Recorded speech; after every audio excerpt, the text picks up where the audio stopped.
If you're dreaming of studying psychology at Oxford, yes, the University of Oxford, one of the most prestigious schools in the whole of the UK, then you've come to the right place. Today, we're breaking down everything you need to know to land a spot in their experimental psychology program. From interview tips to admissions test strategies, we've got you covered. Now, let's talk numbers. For 2024, only 35% of applicants will make it into the interview stage. And out of those, only 12% will actually get an offer. That means Oxford takes just 50 students per year for psychology. But don't let that scare you off. If you prepare well and follow the right strategies, you will stand out. In fact, the success rate for our students in Oxbridge admissions is 55%, which is 3 times the national average. Now let's start with the entry requirements. To apply for experimental psychology at Oxford, you'll need at least an A-star AA at A level, and one of those subjects should ideally be in science or maths, like biology, chemistry, mathematics, or psychology. Now for GCSEs, you'll need at least a grade 7, which is an A in mathematics. And remember, Oxford is looking for students with strong academic backgrounds, so if you meet or exceed these grades, you're on the right track. This course also requires you to take the TSA test, which we will cover in one of our next videos shown right here. The average score among successful Oxford applicants is around 75 for this test, so it's good to aim for that mark, and even better, exceed that mark. Tip number 1, prepare for the TSA. Now, one thing that makes Oxford stand out is their admissions tests. For psychology, you'll need to take the Thinking Skills Assessment, or TSA. This test is designed to evaluate your problem-solving skills, logical thinking, and ability to handle complex information. The average score is around 60, and the average score among successful Oxford applicants is around 75. So if you really want to impress the admissions staff, aim for 70 or above.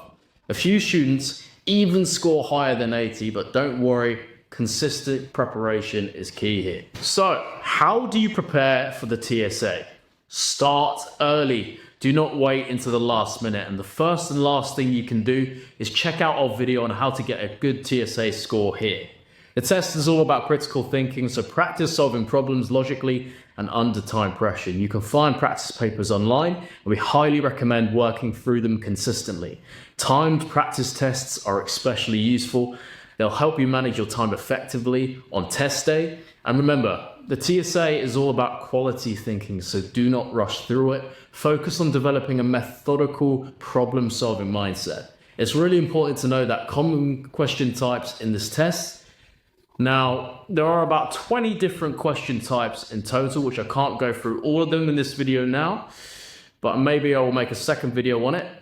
But it's important to know the basics, like the difference between a comparison question and a data analysis question, between a summarizing and finding the assumptions question. We also recommend you work with an admissions test tutor, like the ones we have here at the Profs, to understand the different types of questions and the frameworks and methodologies for that. And to work with one of our admissions experts, you can contact us with the information shown on screen right now. Tip number 2, preparing for the interview.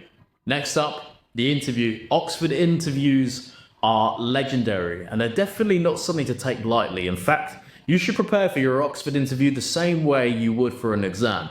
Review your academic material thoroughly, but also practice thinking on your feet. Oxford interviewers love throwing curveball questions that require you to think creatively and logically, so it's important to familiarize yourself with this format. To prepare, try working through sample interview questions and answers, and even set up mock interviews with friends, teachers, or even a mentor. This is something we do with our clients at the Profs all the time. Focus on articulating your reasoning and being clear about your thought process. The interview is less about getting the right answer and more about how you approach complex problems. So stay calm, think deeply, and be ready to explain how you arrived at your conclusions. Tip number 3, demonstrating your knowledge of psychology. Now, Oxford is looking for more than just good grades. They want to see a genuine passion for psychology. So during the interview and in your personal statement, make sure to demonstrate your depth of psychological knowledge. If you've done any independent research, coursework, or in-depth projects in psychology, highlight those and please mention them. Maybe you explored psychological theories or conducted a small research project. This is the time to show off your understanding and commitment to that. Now, for tip number 4 is to stand out with supercurriculars. Another way to make yourself stand out from other applicants is through relevant supercurriculars. Oxford values well-rounded applicants, full stop. So if you've done internships, lab work, essay competitions from something like the John Locke Institute, or volunteering in a mental health organization, if you've done it, make sure that you talk about it. Even cross-disciplinary subjects like psychology combined with philosophy or social sciences can help you stand out. The key is to show how your extracurricular activities have deepened your understanding of psychology and prepared you for the course.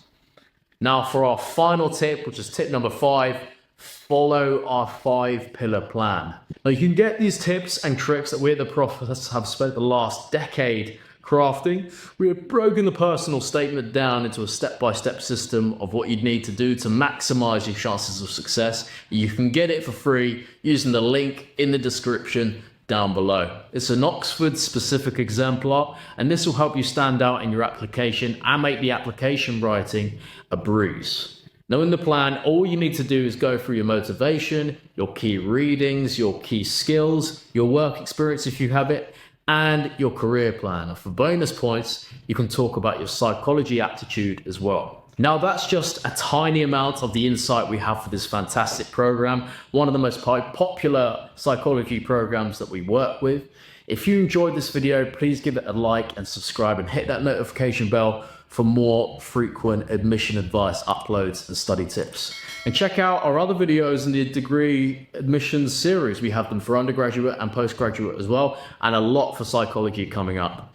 If you have a budding question, we'd love to hear from you in the comments. We try to get back to as many of our viewers as possible. And our application tutors have many years of experience preparing students for entry into the best psychology degree programs in the world, helping them craft their best application possible, pass admissions tests, and provide them with all they need to gain entry into their first choice university. And for that, you can contact us using the information appearing on screen right now. But most importantly, best of luck with your application.